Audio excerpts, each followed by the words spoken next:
welcome to Linda's TV show. I greet you according to your time zone. If it is your first time of coming across this platform or seeing my face, my name is Linda and you are watching Linda's TV show. If you like what we are doing, kindly subscribe, put on your notification bell to all notifications so that you'll be able to know when we upload a new video. My lovely people, always share these videos. Always like and share. Ugo here, we react to all forms of videos, local, internet, especially what is happening in Nigeria and in Biafra land.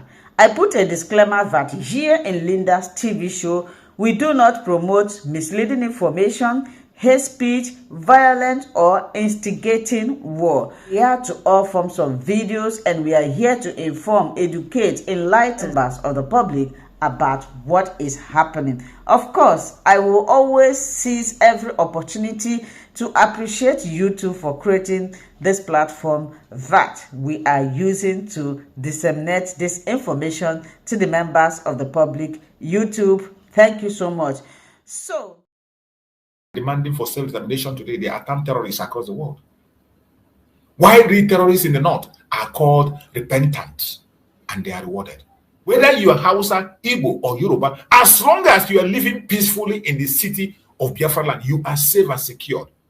The Liberation Army of Biafra has nothing against you.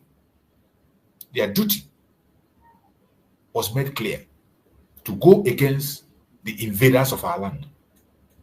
But today, Nigerian government is using all their forces with the support of the Ohanes and Igbo, the support of the politicians, and they are going after these people, destabilizing everywhere, in the other hand, coming to accuse them of doing it. They destabilize everywhere, in the other hand, they will come and accuse them of doing it.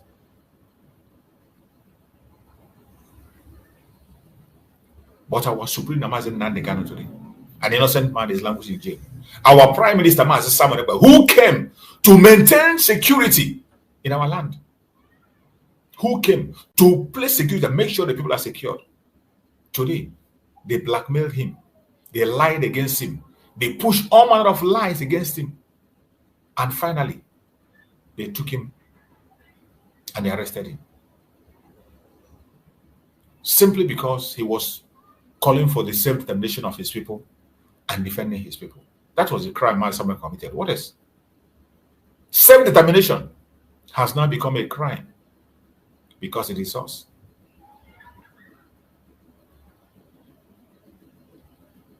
The criminality in Nigeria, what is happening in Nigeria is a hatred that's I don't know how to explain the hatred that is. This is something that is it is a build policy, a Nigerian policy. There was a video that Showore made also, where Showore spoke about that. I don't know whether if I can see that video. Where Showore talked about this deliberate policy to keep us in jail. There was a video that Showore made on that. Let me see if I can find that video. Because when we speak sometimes, you think it's just about us. It is not about us alone. It is not about us alone. The reason they are holding Nnamdi Kanu today is because Nnamdi Kanu have become a voice they can't stop. They see Nnamdi Kanu as a threat. That truth that they don't want anybody to speak. Nnamdi Kanu is speaking that truth. The truth that frightens them. The truth that shakes the pillar of Nigeria. That truth that is giving them sleepless nights. That is what Nnamdi Kanu is speaking, and that is why they are holding him, and they are not ready to let go. Trial cannot go anywhere, and they know that if it is concluded, it's a problem. If it is not concluded, it is a problem. So they make it an open-ended trial, so that they will look as if something is happening. But they are not interested in his trial. They are interested in holding him perpetually until people realize that that's what they are doing. And I realized that a long time ago. The problem is that everybody has become complacent about Nnamdi Kanu's freedom. They have allowed the so-called Southeastern leaders who are deceiving them to say, oh, we are negotiating, we will get this thing resolved, to allow them to calm down the restless people who should get him out. You are not going to get Nnamdi Kanu out of detention by negotiation. It's not possible. Did you hear that? Did you, sometimes, this very word that Sowore spoke here, our Prime Minister, Mazi Simon Ekpa, have said it 1,000 times. Mazi Simon Ekpa said it. And that was why he channeled his energy on making sure, just like the message I preached yesterday about increasing pressure. I preached a message yesterday about pressure, where I said that government do not release their prisoner out of pity. They don't release their prisoner out of pity. Government release their prisoner out of pressure. Out of pressure. I said it yesterday in my program. And some of us are still ignorant of this. You think that maybe, oh, they're going to beat you. Oh, because Nnamdi Kanu is sick. Oh, because they will never. Simon Ekpa understands this from day one. That was why he said that we are going to make the detention of Nnamdi Kanu much more costly than it has ever been. That Nigeria will see that it is more expensive to leave Nnamdi Kanu than to hold him. Simon Ekpa made it clear that we will make Nigeria, we will make the kingdom of Nnamdi Kanu useless in their hand and make them to know that it is more expensive to hold Nnamdi Kanu than to leave him. And I have been saying it over and over again, that nobody is in charge of the release of Nnamdi Kanu except the masses. That is exactly what Sowore is saying here. In their own case that they come late, but these things are things we have seen long time before now. Our Prime Minister saw it very clear from day one. Immediately, Nnamdi Kanu was taken away. Simon Ekpa, we changed strategy immediately. And that was why Simon Ekpa was giving them hits from day one until the day they succeeded in taking him out. Until the day they succeeded, Simon Ekpa was giving them hit. Every blessed day. He never slowed down. They saw it and they saw it clear. That was why they rallied around. They spent, you don't know what Nigeria spent to make sure that Simon Ekpa was silenced. But I bet you, Simon Ekpa still have voice in us. Nnamdi Kanu still have voice in us. And they will never stop. You see this thing that Sowore said here is a key that was left for you and I by Simon Ekpa. But we throw that key away. Today, people are coming with different kinds of policies and different kinds of ideas that I don't know where they got it from. This thing that Sowore is saying here is key. I want you to hear it again. Hear it from Sowore. Maybe when you hear, some of us who don't value our own. As the Onyamma have beef na nanne. Onyamma and have beef na ananne. That is why sometimes we bring people from other regions. Even if it is a white man, we bring so that you can believe and begin to act. Let's hear Sowore again. We will get this thing resolved to allow them to come. Till people realize that that's what they are doing. And I realized that a long time ago. The problem is that everybody has become complacent about Nnamdi Kanu's freedom. They have allowed the so-called Southeastern leaders who are deceiving them to say, oh, we are negotiating, we will get this thing resolved, to allow them to calm down the restless people who should get him out. You are not going to get Nnamdi Kanu out of detention by negotiation. It's not possible. Nigeria is holding Nnamdi Kanu to ransom for his unity. The payment they are demanding for is absolute unity and loyalty, regardless of what they are doing to Igbos. Yes, or they are doing to other Nigerians. Unless that ransom is paid, and that ransom is Nnamdi, or Nnamdi is rescued from the kidnappers. Did you hear that? The payment they are waiting for Nnamdi Kanu release is forced. This same forced criminality, unity, this forced unity, this death of the Igbos, is either we take the chain of slavery, is either Nnamdi Kanu accept the chain of slavery or he remain in perpetual detention. The only payments, negotiation, all this their political whatever, political discussion cannot save Nnamdi Kanu. The only ticket and payment that the zoo want, that the British want, is for Mazi Nnamdi Kanu to accept the chain of slavery, perpetual slavery. And until we rise up to rescue him by force, until we make a move to rescue Mazi Nnamdi Kanu by fire, by force, nothing is going to change. Nothing is going to change. Mazi Simon Ekpa Njoku said it. And he didn't just say it, he said it and he laid the foundation and he continued to do it. And we saw the effect. We saw the effect that all the politicians were on fire. When we started, they say, oh, it doesn't concern them, it's only Southeastern region. But you forgot that the Southeastern region is the pillar of the wealth of the Nigeria. It is the pillar. When Southeast goes down, entire Nigeria gets sealed up. When Southeast is affected, the entire Nigeria gets affected. We are the powerhouse. It doesn't matter how you think about it. Some of us don't understand. Some will say, go Abuja and protest. Go Abuja and protest what? If we seal up Southeast, nothing happens in Nigeria. The wealth of Nigeria, the business of Nigeria, the transition of Nigeria is moving from Southeast upwards. It is moving from Nigeria. What they do is they extract everything, both resources, forces, human resources, they extract it from our side and they push it upwards to the north. And you see Nigeria is running. Without the Southeast, nothing happens. That is why when you clamp down, anytime you clamp down, they cry. When we talk about sit at home, they say, oh, it is Biafra land. But within a short time, they begin to mention billions that they lose. All their tankers that are coming to carry our crude oil, they pass from Southeast.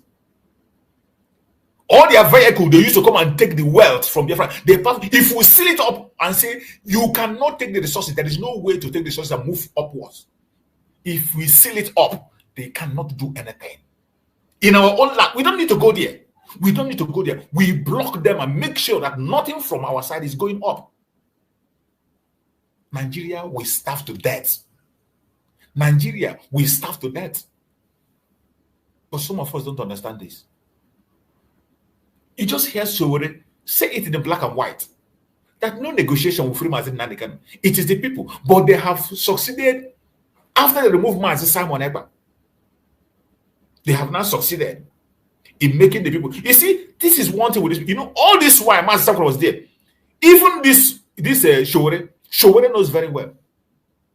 That is why, for me personally, I've not seen any video where Sowore was castigating Mazi Simon Ekpa directly.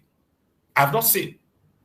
I didn't see any video where Sowore was attacking Mazi Simon directly. If he has done it, I don't know. I have not seen such video. But some of them that are sensible enough, even though they have their own strategy different, they have their own interest different, they know that we are on the right path. They know that what we are doing is what we are supposed to do. I have not seen Sowore in any video pronounced. If anybody has seen, please write on the comment section. Maybe you have seen, but I have not seen a video where Sowore was attacking Mazi Nnamdi Kanu or attacking Simon Ekpa directly. I didn't see. Because he knows that the power to release Simon Ekpa, Mazi Nnamdi Kanu lies on us. And that was exactly what Mazi Simon Ekpa was stood for. Gearing the people up, powering the people, engineering the people, empowering the people, educating the people on how to raise that pressure, creating a massive pressure that nobody can hear, see, or remain silent. You just heard him say it. Maybe when we say it, you don't believe it. When we talk about it, you say, oh, these people coming out. I think I want to say this because Nnamdi Kanu is my friend and I've been in this court several times on his behalf. In fact, when I would come to this court in the past, they would attack me physically. I was attacked physically thrice. Just the reason I don't come to court anymore is that a federal high court judge actually gave an order that I cannot attend this trial, this current trial. Yes, he mentioned my name specifically, so I don't want to waste my time coming to court, but it will be more than... You can imagine, a judge mentioned his name, that he must not be allowed to attend Mazi Nnamdi Kanu's trial.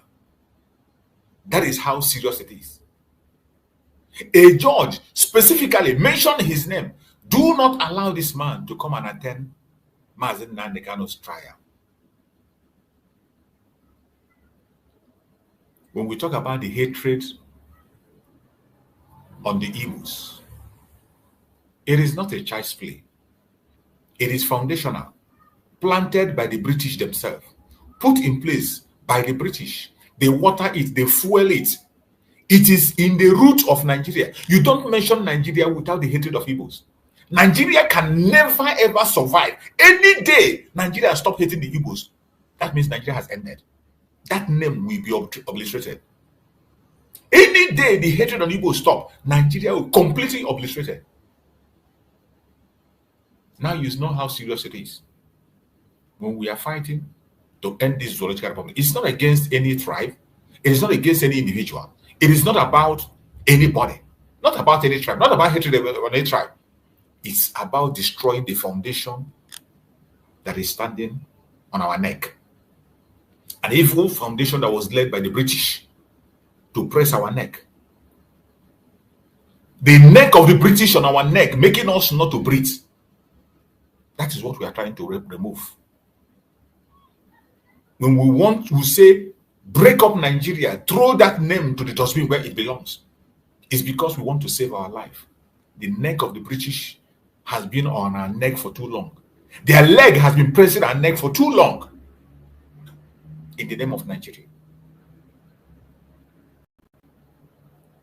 You don't know how serious it is. So when you hear any president of the world come and say it is a duty, like the idiot that called himself Obama said, that it's a duty to make Nigeria remain one. They all know what they are doing. They all know what they're doing. They all know what they are doing. All of them are serving their own interest. As we speak today, the war against Biafrans is still going on as you're watching me. The modern war continues. Today, they have modernized it. They have made it in different kinds of ways. They have put it on so many ways. They are fighting that war. Even as we speak, it's still going on in different kinds of ways that people are not paying attention. Even today, the same hatred is greater than before. It's even increasing. Not with guns and bombs, but with laws, with policies, with propaganda. They have now tried to modernize it in a different way. The hatred and the war that the British put in place, it is still going on as we speak. Today, it is not with guns, not with bombs, but with laws, policies, and propaganda. Igbo businesses are targeted and sabotaged. You see what is happening to our businesses across the world. You see how they are demolishing and destroying the properties of the Igbos. The demolition that is happening today in Lagos State, to be precise. You see that attack. You see the demolition of properties of the Igbos in Lagos. You see where plazas were built, new building constructed, things were built, more money spent. The government was there when the foundation was laid. The government was there when the approval was sought for. They gave the approval, they gave documents, only to wait. After you have wasted your money and build it, they will come and destroy it without compensation. Who does that? Where were they when the foundation was laid? Where were they when the approval was sought and they gave? Where were they when people got, when they were issued, those people were issued CFO? Where were they? Igbo businesses are targeted and sabotaged across the entire nation, more especially in Lagos State today as we speak. And I'm going to play a short video I got from one of our sisters who is in the front line. One of our sisters who is in the front line bringing informations on what is happening. That sister has been doing a great job, including in Biafra land. He went to Lagos to go and look and bring us informations on what is happening. And I'm going to try to get the video of that our sister so that we can look at what is happening, what they are doing to Igbo businesses in Lagos. What they are doing in Igbo businesses in Lagos.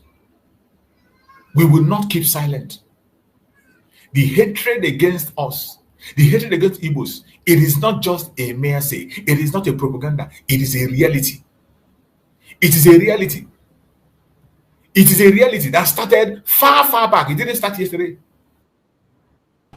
Ekele m unu. Ọlọlọ ndị Ekachimete na-ekwu, a ka na-ewetara unu ọnọdụ Igbo. Dịka ihe anyị na-eme bụ ebe ọbụla ihe mmekpa ahụ na ihe mkpagbu ahụ na-eme ndị Igbo. anyị na-aga dị a na-ewetara ụlọ eziokwu ka o si eme maka na ihe chọpụtara bụ na Nigerian media ihe ọbụla gbasara ndị Igbo ha na-achọpụs ya ebe anyị nọ n'ụbọchị taata ụlọ ga ha ahụ na ka ụmụnne anyị ndị nọ na Spanda nọ na Chekse na-ebegharị akwa dịka eji were katapila na-akụrisi ihe ụmụ Igbo na-arụ na Spanda ụlọ maka ndị a chụrụ enweta Spanda nwa. This is our sister Nwada Nneka. She has been doing a great work. Now she went to bring a report on the destruction of Igbo businesses in Aspanda Trade Fair. This was a place that our eternal leader, Dim Odumogochukwu, went and saw and he shed tears. Complete swamp. Complete swamp was given to the Igbos. And they invested money in that swamp and turned it to a city. Swamp that if you leave that place for 1,000 years, a Yoruba man can never invest a dime there. Give that place to a Yoruba man free of charge. Give that place to a Yoruba man free of charge. They will never ever invest anything there. But this sea, swamp, bush was given to the Biafrans and they turned it to a mega city. Today, that thing that our eternal that Dim Odumogochukwu saw and cried, that thing he saw and he shed tears is happening. He wondered. I want you to see the brief report that came from there. I'm going to bring the complete report and show it later on. I'm going to bring the complete report. But let's hear the report that's coming from this is our sister, even though she's speaking in Igbo language, to also encourage those Igbos who are there. But the world must listen. That is why I have to interpret. The world must pay attention because the war they are waging against our businesses, the sabotage out of hatred, nothing else. Nothing else. These people have not done anything wrong. Because in the quest of Nigeria, their so-called one Nigeria, they have done nothing wrong. Because in Nigeria, you are entitled to own your property or business anywhere in Nigeria legally. This is what they did. They didn't commit a crime. They didn't snatch land. They didn't take any land. They bought it. They invested money.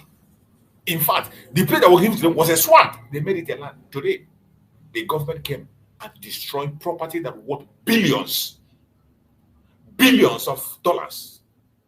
Property that worth billions of dollars is what Lagos State is destroying without compensation. I want you to pay attention. Abuna Obasanjo nyere ha mgbe a na-eme privatization ha were ya ebe abụọ ọhịa enwere uru ọbụla mana today ha chọọ na onye ebe a dịka ebe na-eweta nnukwute ego na-akwụ tax na support government. Recently ka anyị ahụ na ha afụgo na anyị arụchala ọ na-aga ha na-amịbata nwayọọ anyị nọzire dịka last week wee fụ ka o si efegharị n'anya mmiri fụ ka katapila si na-arị ụlọ ndị mmadụ na-arịtu ya ka anyị ji wee sị ka anyị bịakwa ka anyị wetara ụlọ ka o si wee mee onye mmiri ya nọ ebe a nwanne gwa ha aha gị. Afọ m Chukwuma Ileka. PA to CSO of Aspanda. Okay, onye nwa PA to CSO Aspanda ya nwa na-akpọgharị anyị n'ụbọchị taa ka o gosi anyị ebe akụriri ihe ebe anyị na ugbo abụọ New site, Aspanda new site. Ihe ahụ Aspanda new site. You can imagine ụdị ego a ebe a arụsị agha ndị mmadụ bido ahịa ụdị tax na ụdị ego ha ga na-eweta na government. You see, in all these businesses, in Lagos State today, the Igbos are the highest taxpayers. They are the highest taxpayers. But because of you can see a wickedness that have gone to the extent that they don't care about the revenue they generate from you. They don't care about the tax. The only project they have is to make sure that they destroy you. They make sure you don't exist. They don't care about the task. And I am not surprised. Likewise, so many of us.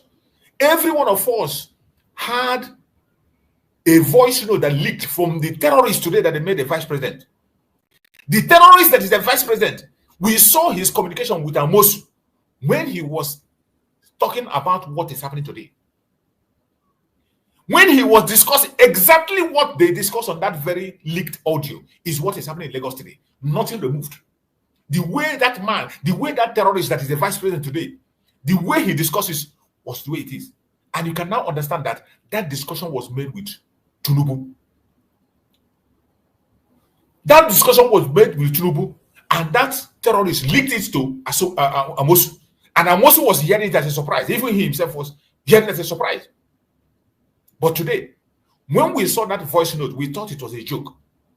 After 4 years, just like they said, he said that the Igbos will never have any place in Lagos. The Igbos will never have any position in the Nigerian government. It's built into the foundation. That's it. Whenever you call Nigeria, when you mention Nigeria, you are promoting hatred against the Biafrans, against the Igbos. Anytime you mention Nigeria, you are automatically promoting hatred against an ethnic group that has not done anything wrong. That is how serious it is. Because the hatred is built into the foundation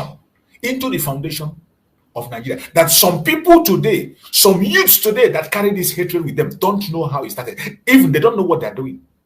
They can't control it. That is how bad it is. The hatred is inbuilt, that so many people that have carried that hatred with them don't know how they started hating the Igbos. They don't know what to do about it. Some of them, many of them have not had any contact with an Igbo person. They have not lived in an Igbo land. They have not had any transaction or business with you, but yet they are in the front line of carrying that hatred on their shoulder. It is because the hatred against the Igbos has its foundation built on Nigeria. Hatred promoted through its policies, Nigerian policies. Through Nigerian policies, they promote this hatred every day. And hatred that continues to shape the destiny of over 50 million Igbos today. You can imagine. Hatred that continues to shape the future and destiny of over 50 million people. Hatred built on the foundation of Nigeria. It is important for you to know the weight of what we are talking about. Because sometimes we look at it, we come and we talk about it, it seems like it's not a simple thing, it's not easy. It's not just a mere dislike. No, it is not. The question we must ask is, why does Nigeria hate the Igbos so much? Why does Nigeria as a country hate the Igbos so much? Today, we will try as much as possible to expose the answer. We'll bring the answer raw, uncensored, and unapologetic. We know that as we are telling these stories, as we are bringing this truth, it's going to hurt many people. We know that while we continue to speak this undiluted truth, so many people will be hurt. But we don't care because it is the truth. We are going to bring it, give the answer why Nigeria hates the Igbo so much. We will give the answer raw, uncensored, and unapologetic. My fellow Biafrans, lovers of freedom across the world, wherever you are, I welcome you to this program. For you to understand the hatred against the Igbos, we must go back to very beginning. To the very beginning. You know, we said it is a foundational thing. It is a foundational thing. It is a hatred placed in the foundation of Nigeria. So for you to understand it as an ordinary person, you must follow on. And we go through the roots, deep from the beginning. Because there are so many people who have inherited that hatred without knowing what it's all about. We go to the beginning, to 1914. 1914. When the British forces, when the British themselves forced different nations into one cage and called it Nigeria. The British forced people into one cage. Different nations on their own, different nations that were on their own. The British came and forced them into one cage and called them Nigeria. from the very start, the British colonial system feared the Igbo spirit. The British themselves, they feared the Igbo spirit. Pay attention. The British themselves fear the Igbo spirit. What is that Igbo spirit? Boldness, innovative, entrepreneurial, fiercely Republican, and resistant to oppression. This was something that the colonial master feared so much. It was a heavy thorn on their flesh. They can't handle it. They can't afford to, they don't know what to do about it. The British feared the Igbo spirit. What is that Igbo spirit? Boldness, innovative, entrepreneurial, fiercely Republicans, resistant to oppression. They saw in the Igbo people a threat to colonial dominance. So they began sowing the seed of divide and rule. The British began to sow the seed of divide and rule. The root of the hatred is what today. The British were fully involved in sowing this hatred you see today against the Igbos. When we say the hatred is foundational, it is the root, foundation of Nigeria. That once you confess Nigeria, you continue to identify yourself as a Nigerian, you must hate the Igbo. That is why you see some of us that are Igbos, even though they are Igbos, they are in front line of hating themselves. They hate themselves so much that they don't even know what they are doing. They can't even control it. That is how bad it is. That is how bad it is. During colonial rule, Igbo people were deliberately excluded from key administrative roles. During the colonial rule, the Igbo people were deliberately excluded from key administrative roles. Not because they are not qualified, not because they are not strong enough, not because they are not knowledgeable. They are one of the wisest among all, but yet deliberately they were excluded from key administrative role by the British. Another thing they did was spread propaganda. Propaganda was spread portraying Igbos as too ambitious, too domineering. These were the language they were using in those days. And you know, when you continue to repeat something over and over and over and over again, it becomes a routine. When you repeat a lie, constantly repeating a lie, at a point in time, people begin to take it as the truth. That is why it is always good to challenge a lie when you see it, and challenge it over and over again. It's a pity that we started so late. The Igbo people, we started very, very late to respond to these propagandas. A propaganda that started all the way from the British till today. From the foundation of Nigeria, from that amalgamation. It's not something that just started from the Fulani, or started from the Hausa, or started from any of the Yorubas. No, it is foundational. And simply, anytime you continue to, this is why it is important that Nigeria ends. The end of Nigeria brings the end to that hatred. If Nigeria doesn't end, the hatred will continue, because it is foundation. It is the fuel. It is the bread and the food that Nigeria eats to survive. That is the energy that Nigeria needs to survive. Hatred on the Igbos is the energy. That is how important it is to them.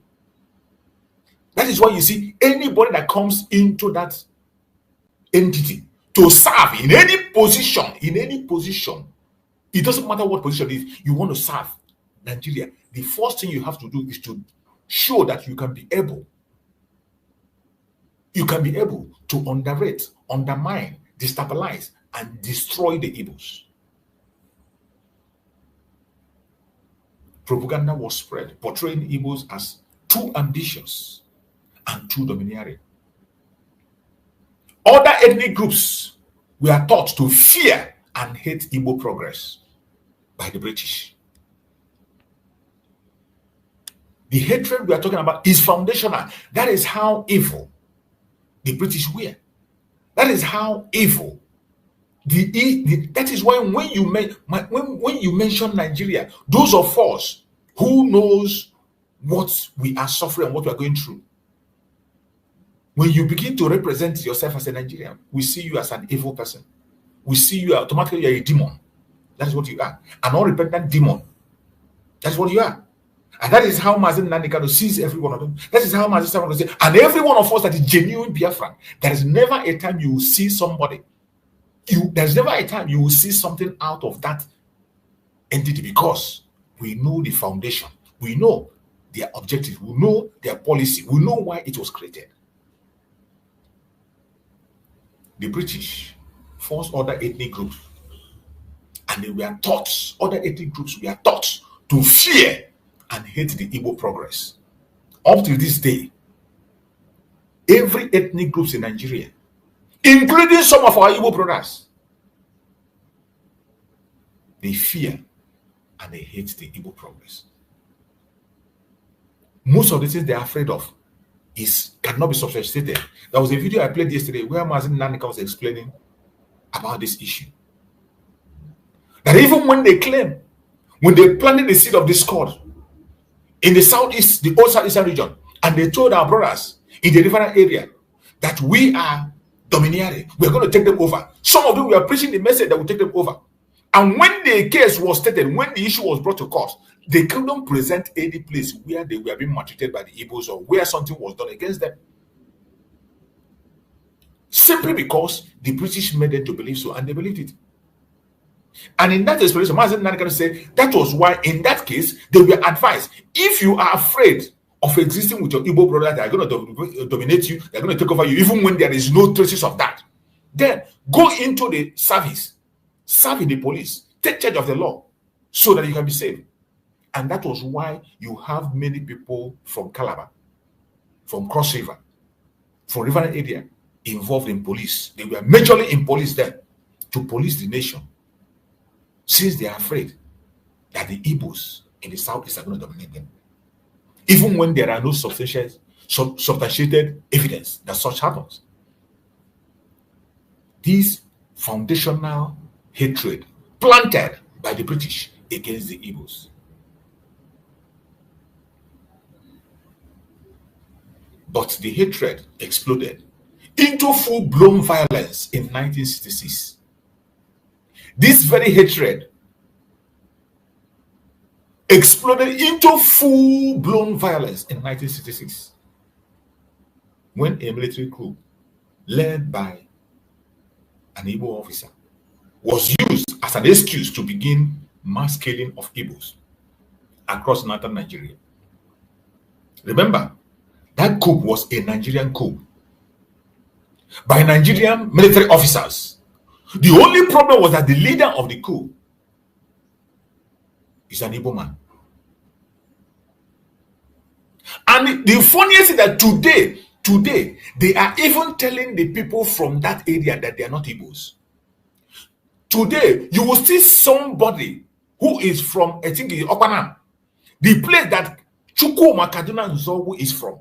The same man that brought pogrom, that took the life of people. The same man that they attacked Igbos and preached against us because of him. You see people from that area, they tell them that they are not Igbos.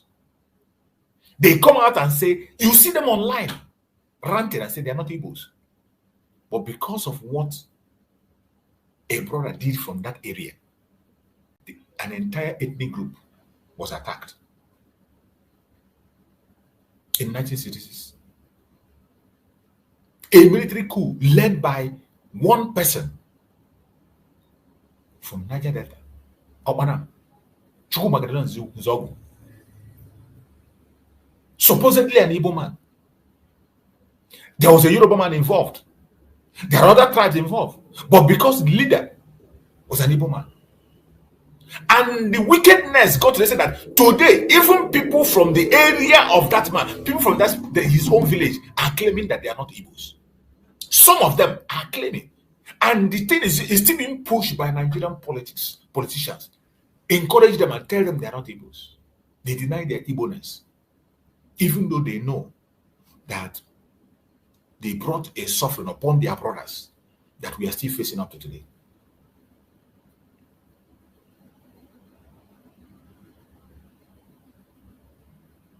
The hatred exploded, full-blown violence in 1966, when a military coup led by mostly the Igbo officers were used as an excuse to begin mass killing of Igbos across northern Nigeria. Over 30,000 Igbo men, women, children were slaughtered. Over 30,000 men, women were slaughtered. Pregnant women were ripped open. Babies were killed. An entire community were wiped out just because they were Igbos. And this very issue is not recorded as a genocide anywhere. The world did not see it as a genocide. Nobody has been held accountable for that crime. Some people that participated in this crime, taking the life of more than 30,000 Igbo men and women, ripping the belly of a pregnant woman and brought out the baby and take the life of the baby. The people, some of those who participated in this crime are still alive. None of them has been held accountable. The case is not seen as genocide. It's not even talked about up to this day. Why is so much hatred on the Igbos? The hatred on the Igbos reached its darkest points during the Biafra Civil War. It got to the darkest point during the Biafra Civil War in 1967 to 1970, when the Eastern region, led by the great Chukwuemeka Odumegwu, our eternal general and eternal leader, declared independent as Biafra to protect his own people from genocide. Our leader made it clear that the sole purpose of Biafra is to save life. It wasn't about resources. It wasn't about anything. It was a child of necessity to save the life of Biafrans. Biafra was born out of necessity to save life. Biafra was never born out of maybe interest of oil or what. No. It was to save life. That was why Biafra was born. And that is why when I see people who are saying that Biafra is dead, those people are not worth to live. They don't deserve life. For anybody to come and say that Biafra is dead, that person is not worth living. Biafra is not just created. It's not just something that was brought out because you want to harness oil, or because out of pride or whatever, or because you just want to be on your own. It was a child of necessity, and it still remains a child of necessity to save life. To save life.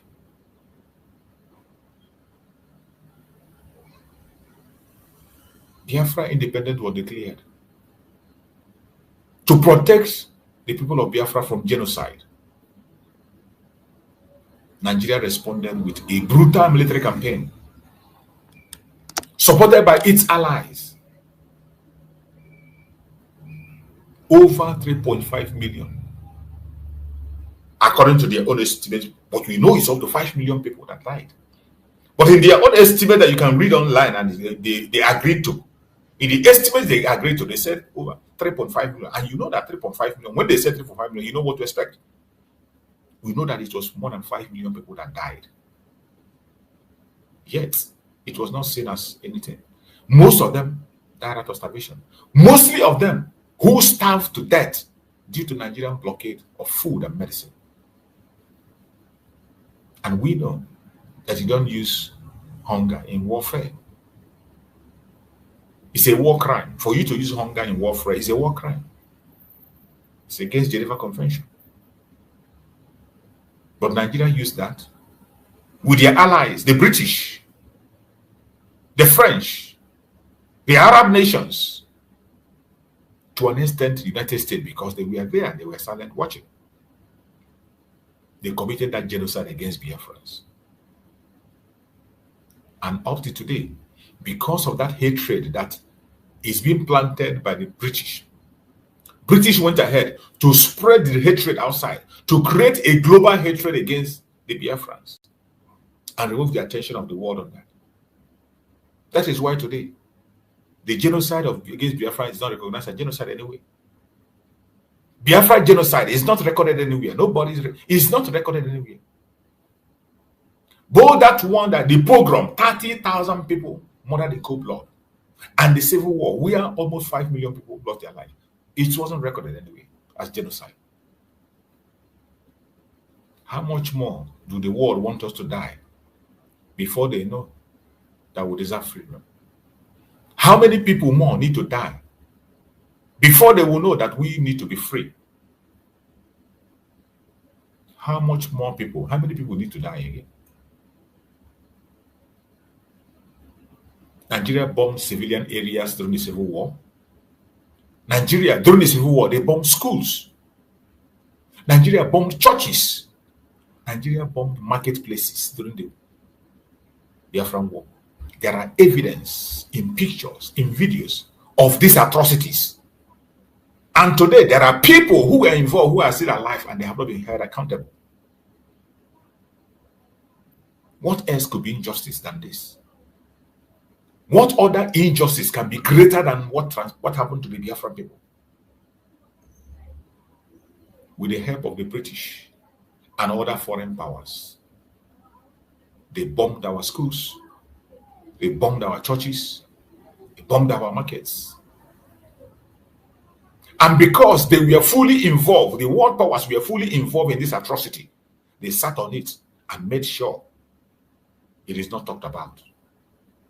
That is the dangerous truth that when they hear, they block our platforms. When we continue to hammer about it, they will think of what to do. When we speak about it, they come after us from all angles, from all corners. This is the reason why they want Nnamdi Kanu there. This is the reason why, even with the British passports, Nnamdi Kanu was kidnapped in Kenya. Extraordinary rendition to Nigeria, and they are still holding him, even when there is a call to release him as an innocent man. And the British is silent. It is because of this. It is British that started the genocide. That is why they cannot open their mouth and speak. That is why they cannot call for the release of Nnamdi Kanu. Because they planned it. They were part of it all. From the day one, they were part of it.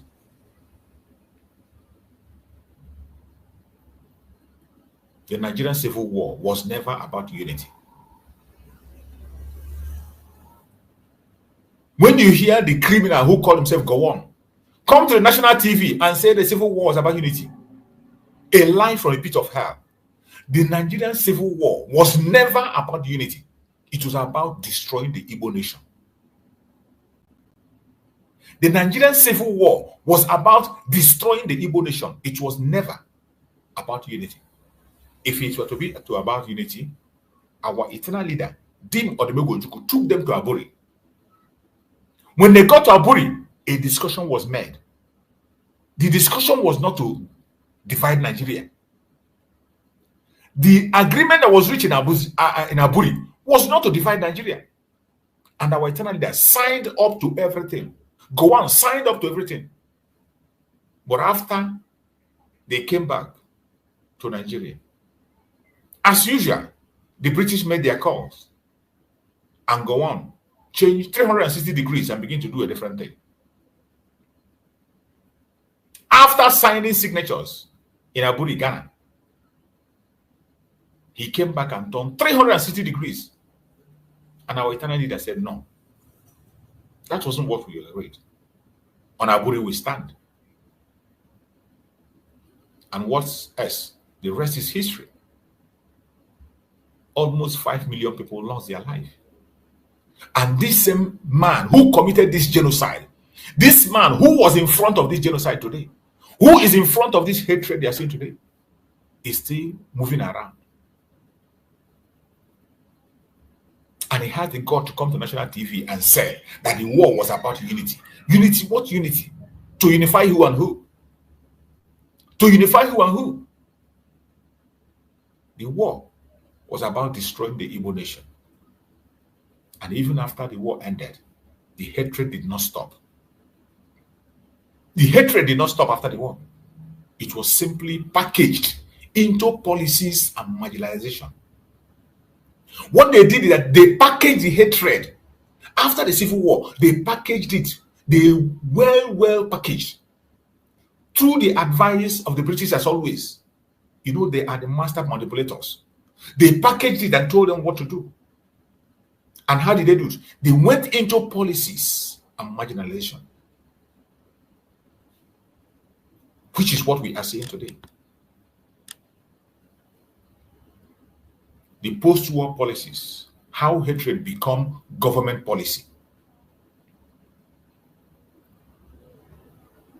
Hatred became government policy in Nigeria. The hatred of Igbos became government policy in Nigeria. After Biafrans were forced back into Nigeria, the government promised no victor, no vanquish. But history shows that was a big lie. We know there was a victor and there was a vanquish. You see, any foundation built on lie can never stand. Only truth can stand the test of time. Whatever foundation that is laid on lie will definitely crumble. Immediately after the Civil War, they started with lie again. They started with another lie, another big lie. And they said, no victor, no vanquish. Which was a very big lie. A very big lie. That same lie that was in the foundation of Nigeria. They still activated that lie after they have fought against Biafran people and forced Biafrans. And we lost over 5 billion people. In reconciliation, they also started with lies. And they said, no victor, no vanquish. Which was a big lie. We know there was a victor, there was a vanquish. They went further. The 20 pounds policy of Awolowo. Regardless of how much money an Igbo man had in the bank before the war, he was given only 20 pounds.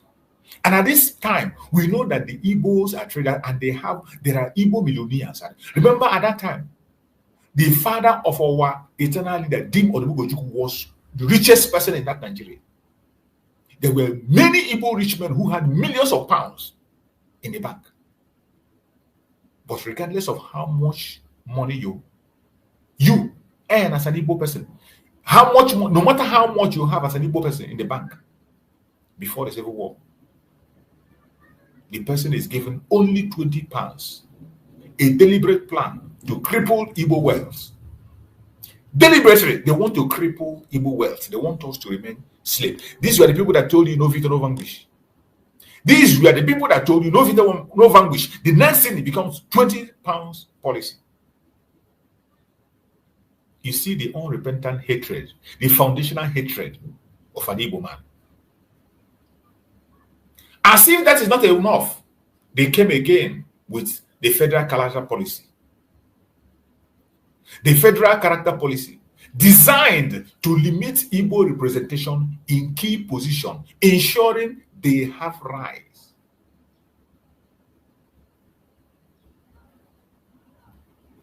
Federal character policy, it was designed to limit Igbo representation in key positions, ensuring that we never rise to high position. When you hear federal character, even some of us Igbos follow them to talk that rubbish. Federal character. It is designed to make sure that you don't attain certain position. A deliberate design to make sure you do not attain to certain position. They know that in terms of education, just like the British were afraid, that fear of the British from day one, that fear that British has about our resilience, our brilliance, our Republican nature. They know that we can't keep silent. We will revolt when there's something wrong. Because of that same fear, they came now, they fashioned it into a different way that they can be pronounced. That same hatred was packaged. They packaged that hatred and they call it federal character policy. And some of you didn't see it. And so many of us saw it. And we continue to watch. As if that is not enough, they went into infrastructure neglect.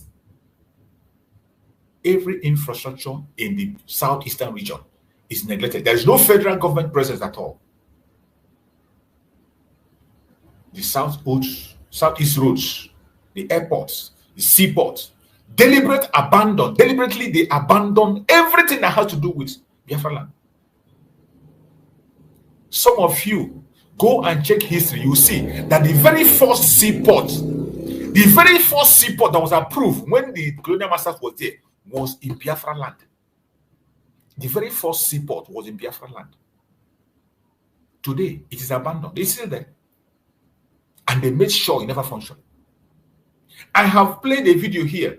You know, when they complain about having seaport in Biafra land, Biafra people, our land has the closest access to the sea.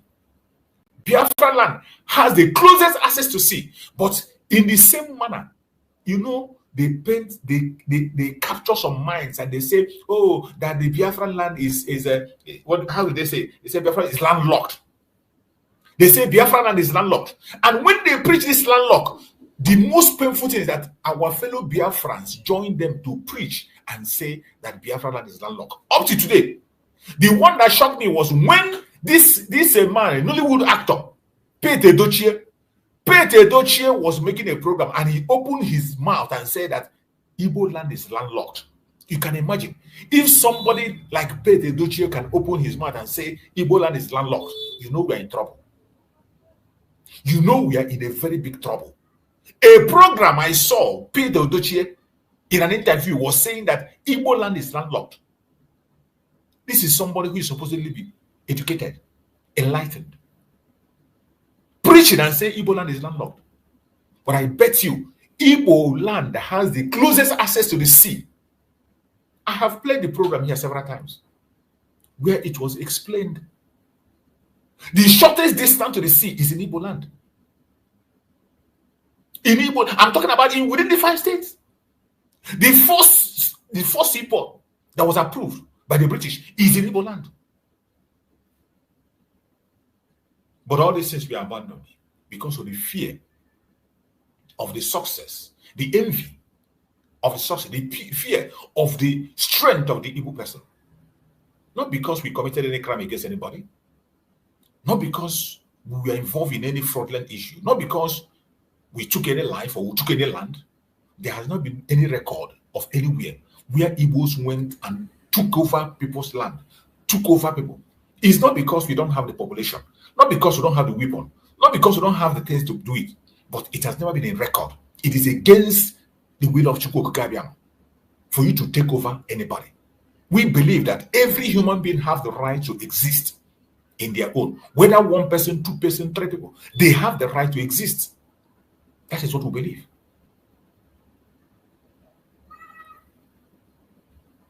As if that is not enough, they went into political exclusion.